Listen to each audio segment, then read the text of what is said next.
पहली शताब्दी में बहुत बड़ा संपन्न शहर था। इन्हें वहाँ पर रह कर के सेवकाई करने के बाद पौलुस वहाँ से एफेसस की ओर चला गया। अगर जो है कई लोगों की एक मेट्रोपॉलिटन शहर होने के कारण अनेक संस्कृति के लोग वहाँ पर रहा करते थे। उधर से विरोधों का सामना करना पड़ा, परंतु विरोधों को सहते हुए भी वो वहाँ रह करके सुसमाचार को प्रचार करता रहा। एक लोग यीशु मसीह पर विश्वास किया, उसमें से कई लोग बहुत ही प्रभावशाली लोग थे जो कुरिन्थुस शहर में रहते थे।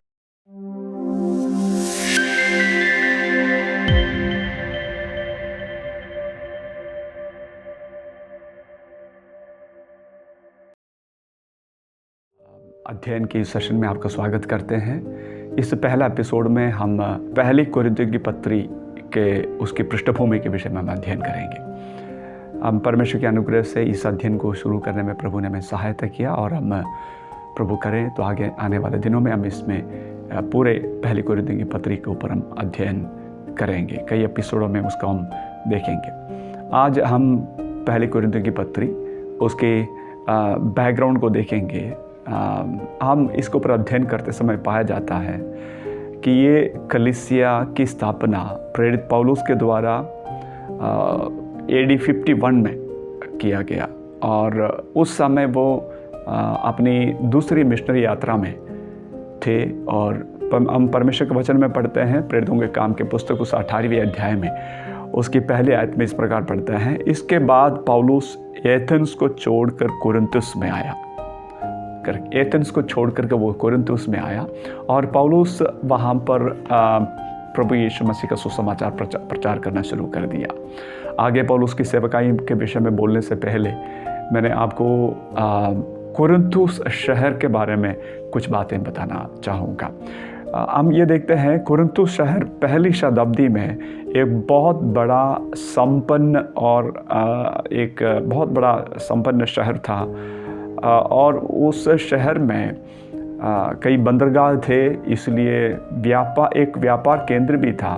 कई व्यापारी जहाज़ों में अपने माल को बेचने के लिए और क्रय विक्रय करने के लिए वो कुरिन्थुस में आया करते थे, उधर से ट्रैवल किया करता था। और कुरिन्थुस नगर जो है कई लोगों की एक मेट्रोपॉलिटन शहर होने के कारण अनेक संस्कृति के लोग वहाँ पर रहा करते थे, उधर से आया जाया करते थे और इसलिए उस शहर के अंदर कई तरह की अनैतिकताएं कुरिन्थुस शहर के अंदर हम पाए जाते थे। हम ये देखते हैं कि पौलुस अपनी दूसरी मिशनरी यात्रा में वहाँ पर कुरिन्थुस नगर में आए, जैसे हमने प्रेरितों के काम के पुस्तक 18वें अध्याय में उसकी पहली आयत में देखा। वहाँ पर आने के बाद वो वहाँ पर प्रचार करना शुरू कर दिया और करीब 18 महीने तक प्रभु यीशु मसीह का नाम का सुसमाचार प्रचार करते हुए वो कुरिन्थुस नगर में रहा। हालांकि उस नगर में उनको कई तरह के विरोधों का सामना करना पड़ा, परंतु विरोधों को सहते हुए भी वो वहाँ रह करके सुसमाचार को प्रचार करता रहा। एक दिन रात को प्रभु यीशु मसीह ने उनको दर्शन दिया और उनसे कहा, ये प्रेरितों का काम के पुस्तक 18वें अध्याय उसके 9वें पद में लिखा हुआ है, प्रभु ने एक रात दर्शन के द्वारा पौलुस से कहा, मत डर वरन कहे जा और चुप मत रह, क्योंकि मैं तेरे साथ हूँ और कोई तुझ पर चढ़ाई करके तेरी हानि ना करेगा, क्योंकि इस नगर में मेरे बहुत से लोग हैं। सो परमेश्वर ने उनको दर्शन दे करके उनको हिम्मत बंधवाया और कहा कि इस नगर में मेरे लिए बहुत से लोग हैं। वो शहर में, जैसे मैंने कहा, सारे अन्य जातीय लोग रहते थे और उनमें से वहाँ पर कभी सुसमाचार का प्रचार नहीं हुआ था। पौलुस पहली बार वहाँ पर आकर के सुसमाचार का प्रचार करना शुरू कर दिया और परमेश्वर उनसे कहता है कि इस शहर में मेरे लिए बहुत से लोग। उस वचन के आधार पर पौलुस वहाँ पर प्रचार करना शुरू कर दिया और जैसे मैंने पहले कहा 18 महीने तक, 1.5 वर्ष तक वहाँ पर रह करके उन्होंने वचन का प्रचार किया और वहाँ पर एक छोटी सी कलीसिया की स्थापना की।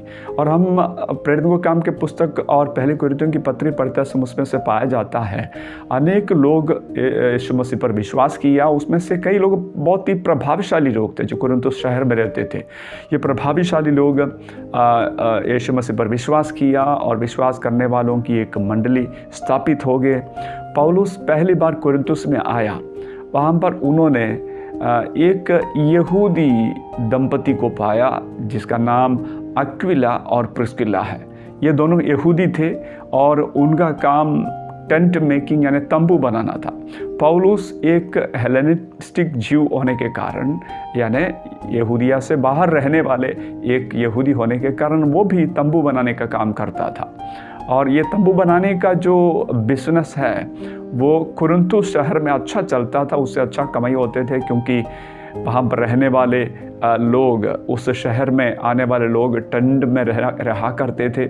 इसके अलावा कुरिन्थुस शहर से करीब 8-10 किलोमीटर दूर एक गेम्स का केंद्र होता था। एक इस्थमुस गेम्स के नाम से जाना जाता है, एक गेम्स होता था। ये इस्थमुस गेम्स जो है ओलंपिक्स के बाद दूसरा नंबर पे आते हैं। बहुत से लोग वहाँ पर आते थे इसमें भाग लेने के लिए। ये सारे लोग आकर के टेंट में रहा करते थे, इसलिए पौलुस और अक्विला और प्रिस्किला का टेंट मेकिंग बिजनेस बहुत ही अच्छा चलता था। और पौलुस कुरिन्थुस में रहते समय 18 महीने वहाँ पर रहते समय उन्होंने इस तंबू बनाने के इस कार्य के द्वारा कमाई करके उन्होंने अपने सेवकाई को किया करके हम परमेश्वर का वचन से पाते हैं। पौलुस वहाँ पर इस प्रकार रह करके सेवकाई की और 18 महीने वहाँ पर रह करके सेवकाई करने के बाद पौलुस वहाँ से एफेसुस की ओर चला गया। कुरिन्थुस में रहते समय, ये 18 महीने में कुरिन्थुस में रहते समय पौलुस पहली थिस्सलुनीकियों और दूसरी थिस्सलुनीकी पत्री की रचना की और वहाँ से फिर वो एफेसुस के चला गया। और एफेसुस में रहते समय यानी कुरिन्थुस से जाने के बाद करीब 4-5 साल के बाद उन्होंने इस पहली कुरिन्थी की पत्री को लिखा।